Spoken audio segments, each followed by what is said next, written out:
Hi Rose, nice to see you again. Good to see you too. How was your week?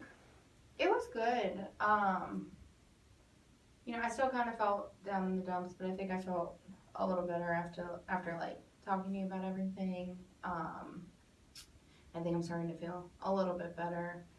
I talked to my mom about some of the stuff that we talked about, and she thinks it's a good idea that I'm coming back and talking to you. So I'm doing alright. Alright, well that's good to hear. So after I reviewed your chart and your history that you gave me, I am going to give you a diagnosis of bipolar 2 disorder. What do you know about bipolar disorder? Um, well, I've seen on TV. Like, have you ever seen Shameless? Yes. Well, Ian on Shameless has bipolar disorder, but he stole a helicopter and a child. So, I mean, I'm kind of surprised to hear you say that that's what I have because I haven't done anything crazy like that. Okay, well what you're talking about is bipolar 1 disorder. There's kind of a difference between the two. It's kind of, so how to explain it is bipolar disorder is a range between manic episode or hypomanic episode and major depressive episodes. Okay. What you were talking about, the character on Shameless, he experiences full manic episodes, which last up to a week or more and are more severe and they can have more erratic behaviors. Like stealing helicopters. Like stealing helicopters. And they're more severe. Okay, so that's not me. That's not what you are diagnosed with. Now, what you're diagnosed with is called a hypomanic episode. They're less severe. They last for about 4 to 5 days, but you still get those elevated moods, and you still kind of have that like goal-directed behavior. Oh. Yeah, and those high risk, you engage in those high risk behaviors. Feel like you can get anything done, stuff like that. Oh, so that's when I'm feeling good? When you're feeling good. That would be a hypomanic episode. That's what we would describe it as. So that's bad. No, it's just what you meet the criteria for. Okay. That's just what it would be called. Okay. Okay. And then when you're feeling low and you don't want to get out of bed and you just watch TV all day, that's what we would call a major depressive episode. Okay.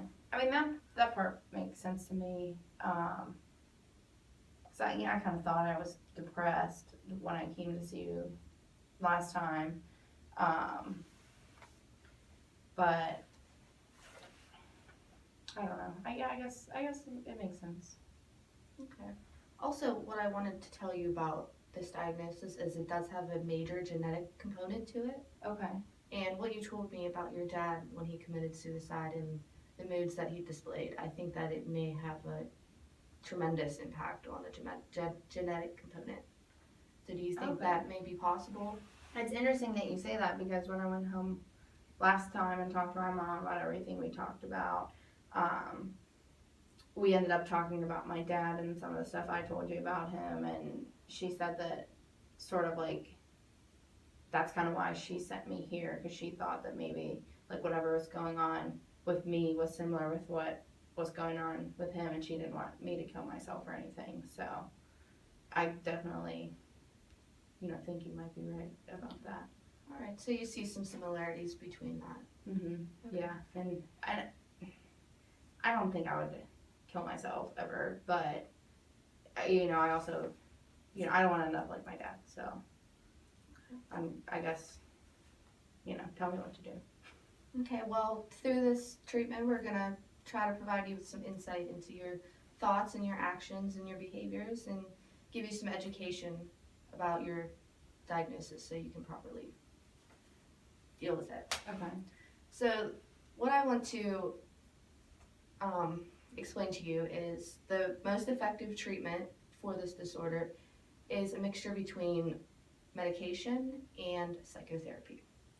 So I am going to refer you to a psychiatrist. Okay. Are you willing to try medication with our psychotherapy? So you put me on crazy pills? Well, I would like you to be willing to try to take medication. I mean, yeah, I'll go. If that's gonna make me better, I'll try it and see what it's like. Okay. So when we end our session, I'm gonna take you to the front desk and give you a referral to a psychiatrist. Okay. Okay. Yeah. And then you can Okay. call and make an appointment, All and you right. can follow up with me when we meet again. Okay. All right? So the psychotherapy that we're going to use is called cognitive behavioral therapy. Have you ever heard of it? No. No? No. All right, so the key idea behind it is that what you think and do affects the way you feel. Okay. Okay? It's all about making changes in your thinking and your actions in order to improve the way you feel. Okay. All right? So also a key concept of CBT is psychoeducation, Okay. which is just educating you about the different symptoms of bipolar disorder so you can get more insight into how to control those Okay. symptoms, so you can get more insight on how to, live a more functioning life and how to decrease the symptoms. Okay. All right? So with saying that, what kind of symptoms would you like to kind of reduce? I mean, I guess like for what you said is hypomanic. I mean, I think I feel great during those times, but I guess, my mom and she's always getting on my case about like hooking up with dudes, and she's always saying like you're gonna get pregnant or get AIDS or something, so like you need to chill.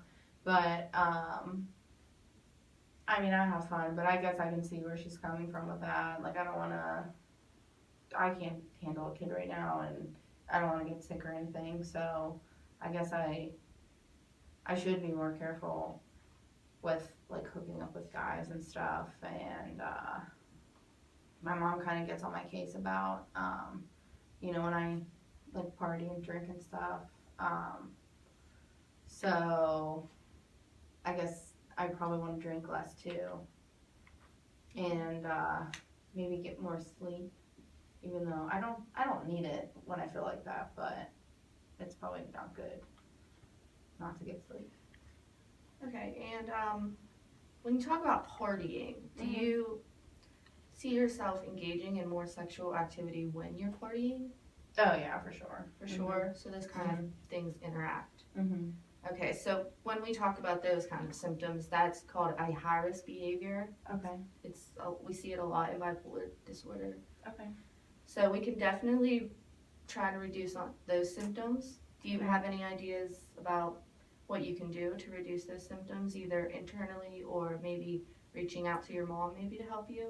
Have any ideas? I mean, internally, like, I don't know.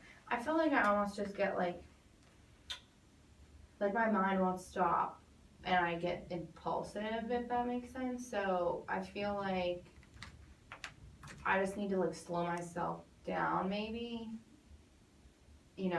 and just like think about what I'm doing, before I act and do that stuff.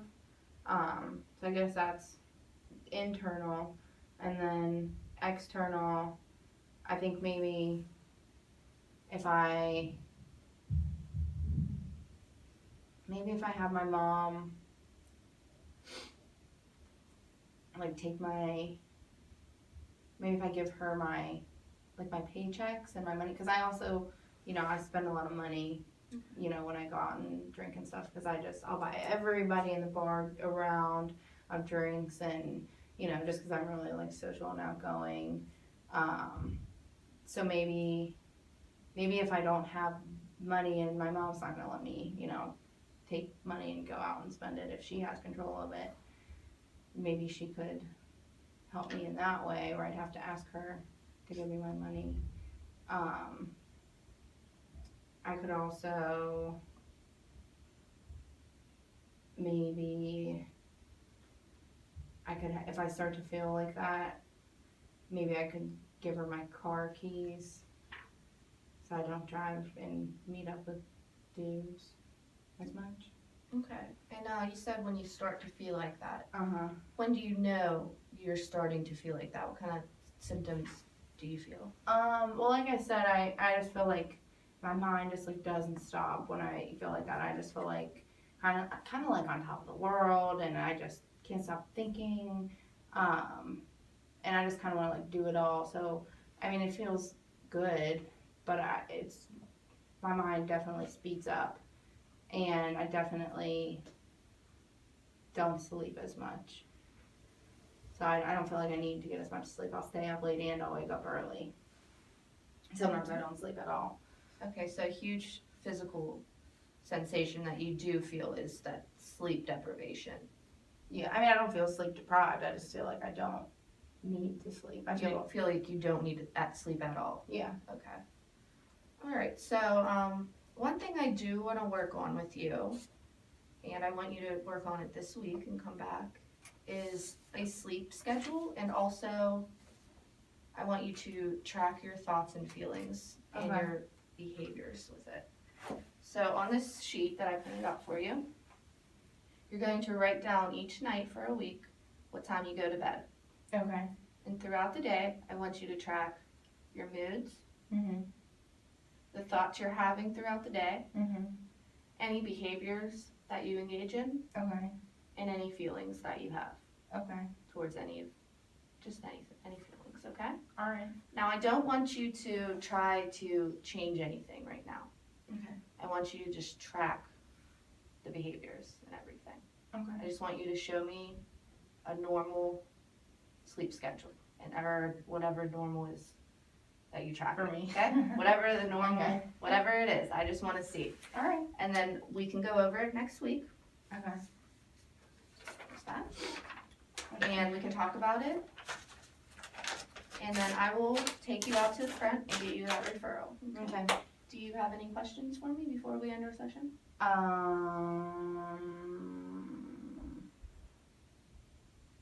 I don't think so. No. All right. It's nice talking to you, Rose. Good talking to you too. All right. See you next week. Mhm.